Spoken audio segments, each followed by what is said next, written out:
Good morning, folks. Lars Olson here. I'll be your host for today's Quiet Echo. The store is closed. The store will be closed in a few hours. I'll be sitting in the back office, same place I've sat for 40 years, looking out at the empty aisles. The lights will be off. The register will be closed out.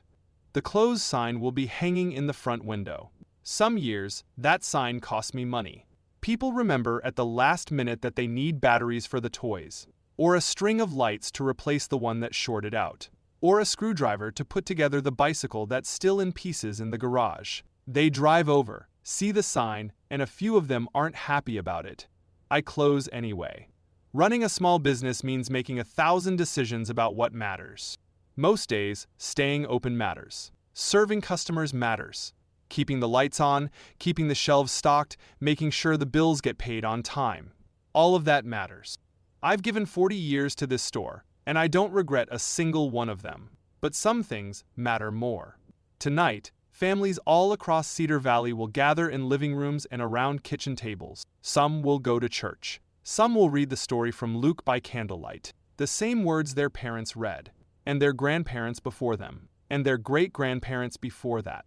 And she brought forth her firstborn son, and wrapped him in swaddling clothes, and laid him in a manger, because there was no room for them in the inn. No room at the inn. I think about that line every year. A young couple, far from home, turned away by people who were too busy, too crowded, too caught up in their own concerns to help. And God chose that moment, that place of rejection and scarcity, to enter the world. Not a palace, not a mansion, a stable, a feeding trough for animals. That's where it happened. There's a lesson there for businessmen, for all of us, really. The world will always be busy. There will always be another customer, another sale, another urgent thing demanding your attention. The tyranny of the immediate never rests. It doesn't take a day off. It doesn't observe holidays. But the things that matter most, family, faith, presence, they don't wait forever. Miss enough of those moments, and you wake up one day wondering where the years went.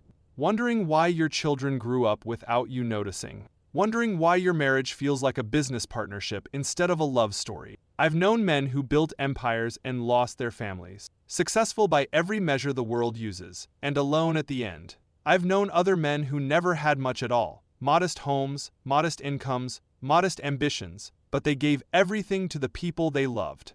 And at the end, they were rich in the only way that counts. It's not the inventory that matters. It's not the profit margins. It's not whether you had the best quarter or the best year. It's whether you were there. Really there. For the moments that counted. Tonight is one of those moments. The store is closed.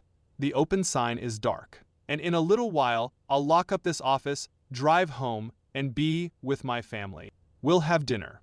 We'll sing the old hymns, hear the old story, and remember why this night matters. And tomorrow morning, there'll be no rush. No early alarm. Just Christmas, the way it's supposed to be. Quiet, grateful, together. That's the only business that matters today. Merry Christmas, Cedar Valley. I'm Lars Olson, and this has been Quiet Echo. You've been listening to the Cedar Valley News Podcast, where small-town voices meet the headlines shaping our world. From faith and family to front porches and fields. We'll be back with more stories connecting real lives to real events. Until next time, keep your porch light on, your faith strong, and your heart open.